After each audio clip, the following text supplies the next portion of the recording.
Orain konfigurazio elektronikoari buruz hitz egingo dugu.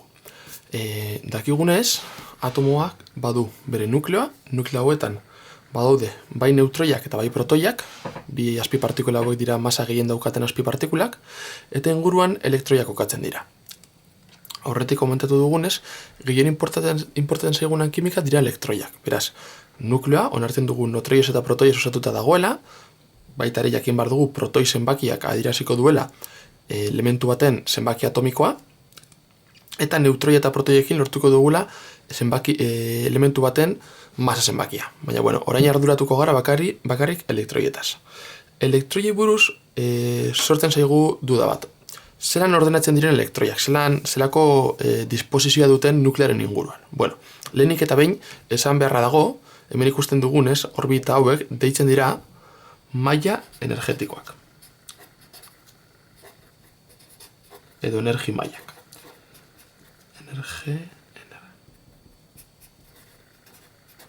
Hau da, elektroiak ez daude nola nahi jarrita. Daude horrelako geruza ezberdinak eta geruza bakoitzean elektroiak kokatuko dira. Ondo da, geruza edo maila energetiko horren barruan daude deitzen direnak azpimaila edo azpigeruza jarriko dugu, azpigeruza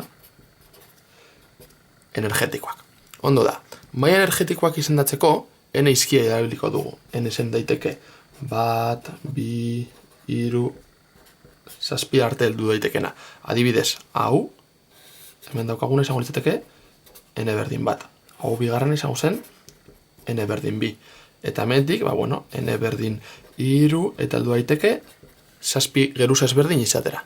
Eta gero daude azpigeruza elektronikoak. Azpigeruza elektronikoak beste letra batzuetaz idazten dira, bale? Daude 4 azpigeruza elektroniko ezberdin. Eta hien izena dira S, P, D eta F. Zeiakin bar dugu azpigeruza hauei buruz?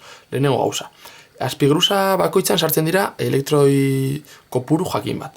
S moduko azpigeruzetan sartzen dira bakarrik 2 elektroi. P bezalakoetan sartzen dira 6. D horrelakoetan 10 eta F diren hauetan 14. Ondo da, esan dugun bezala, dauzkagu geruza ezberdinak eta geruza horien barnean egongo dira horrelakoak. Orain ikusiko dugu zelan dauden antolatuta, baina horretik esan behar dugu geruza guztietan ez direla azpigeruza mota guztiak agertuko, bakarrik jakin batzuk. Jakin behar dugu, zeintzu geruzatan, zein azpigeruzak agertzen diren. Horretarako, Molerren diagrama daukagu. Molerren diagrama,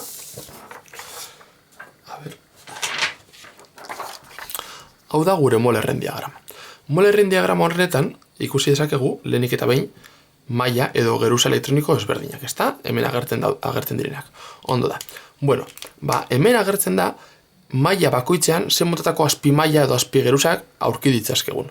Lehenengo mailan bakarrik agertu daiteke S motatakoa, jarriko dugu hemen. Lehenengo mailan bakarrik dago S motatako azpigeruza. Bigarren mailan dago S eta baita P bezalako agertzen da. Hirugarrenean agertzen da S, P eta D. Laugarrenean S, P, D eta F. Beraz, honetan, era guztietako azpigeruzak agertu daitezke. Bosgarrenean S, P, D eta F. Honetan baita ere. Seigarrenean S, P eta D. Eta azpigarrenean S eta P. Beraz, badakigu, maila bakoitzean, gogoratu behar dugu, maila edo geruza energetikoak direla, nuklearen inguruan dauden maila energetiko edo orbita bezalakoak, horrelako bakoitzean agertu daitezke azpigeruza ezberdinak. Ondo da. Gu esan dugu, S bezalako hauetan 2 elektroi sartzen dira. P bezalako horretan 6, D 10 eta F 14.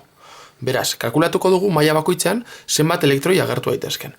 Lehenengo mailan bakarrik daukagu S azpigeruza. Beraz, 2 elektroi bakarrik egon daitezke azpimaila honetan. Bigarren honetan, 2 gehi 6, 8 aurkitu alditugu. Honetan, 2 gehi 6 gehi 10, 18. Beste honetan, 18 gehi 14, 32. Bosgarren geruza elektronikoan, agertu daitezke, berz ere, 32. Seigarrenean, 18, eta zazpigarrenean, 8. Hori da ulertu behar dugun lehenengo gauza. Azkenean, gu badakigu, begiratuko dugu berz ere, gure taula periodikoa, hau da gure taula periodikoa. Taula periodiko honetan agertzen da zenbaki atomikoa. Zenbaki atomikoa da protoi kopurua, baina elementu guztia neutroa direnez, bere zenbaki atomika begiratzen dugunean badakigu zenbat elektroi dituen. Protoiak eta elektroiak berdina direlako elementu neutrotan. Hidrogenaren kasuan, bat ikusten dugu. Helioaren kasuan, 2, litioan, 3, berilioan, 4. Ikusten duzue, ordenatuta daudela. Bale, zer esan nahi du honek? Gure buruari egin behar diogun galdera. Bale, elementu bakoitza baditu elektroi kopuru ezberdina. Baina, zelan kokatuko dira elektroi horiek? Bale, Molerren diagrama erabilita jakin daiteke. Azalduko dugu.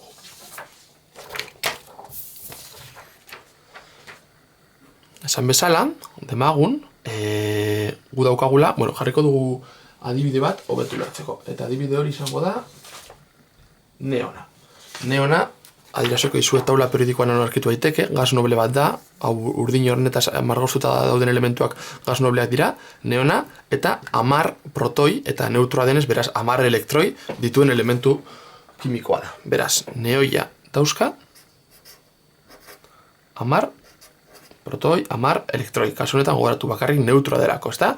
Beraz dauzkagu 10 elektroi. Ondo da.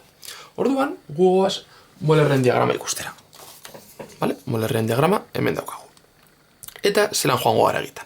Vale. Ikusten dituzue gezigorri hauek azten gara hementik, hau da hasiera eta hau azkenengo honetan da bukara. Hemen azten gara. Beraz, bat S bi. Horrek esan nahi du, lehenengo mailako S motatako azpigeruzan 2 elektroi kokatuko liratezkela.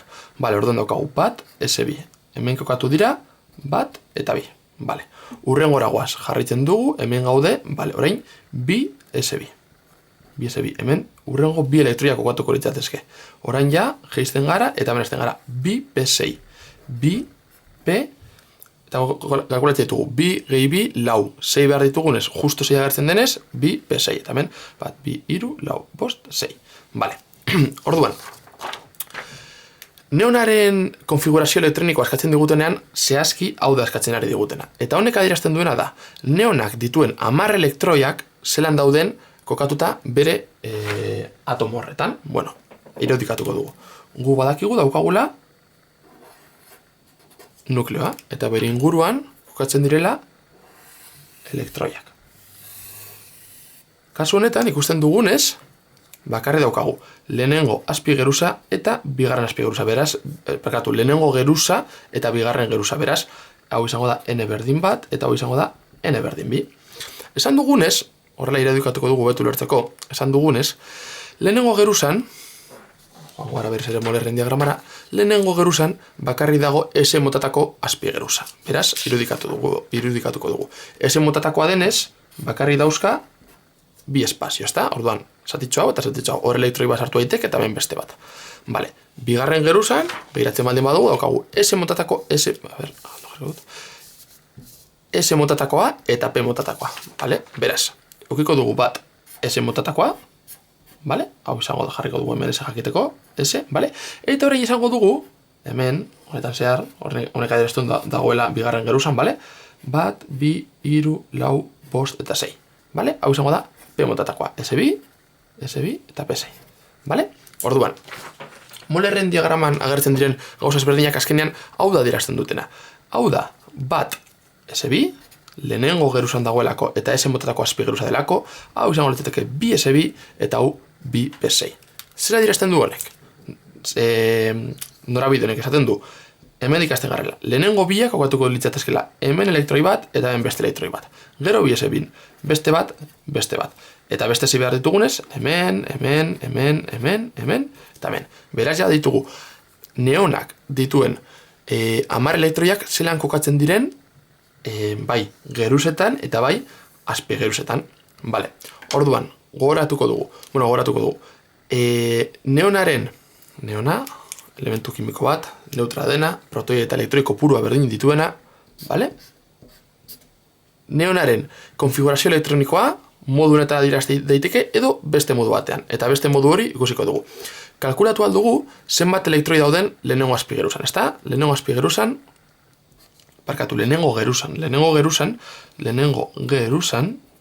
vale? Lehenengo geruzan zenbat elektroi daude. Hau da lehenengo geruza ikusten zuen bat eta 2. 2, ezta? Eta bigarren geruzan zenbat elektroi ditugu.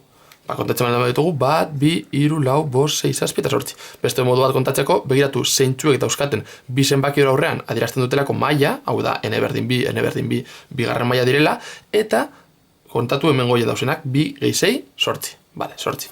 Orduan, ondo lertzeko, ni daukat neon 10 zenbakiarekin, eskatzen baldin badiate bere konfigurazio elektronikoa bi modutan eman dezaket. Lehenengoa da, bat, SB, bi, SB, bi, B, 6, eta hemen idaztea, eta beste modua, bi.sortzi. Honek adierazten du, lehenengo geruzan dauzkagula bi elektroi, eta bigarren geruzan dauzkagula 8. Bale, hau da kasu nahiko simplea. Orain bagoaz begiratzera askoz zenbaki handiago daukan, azkenean imaginatu zenbat eta elektroi gehiago, orduan eta komplikatua egingo zaigu. Eta izango da, berunaren kasua.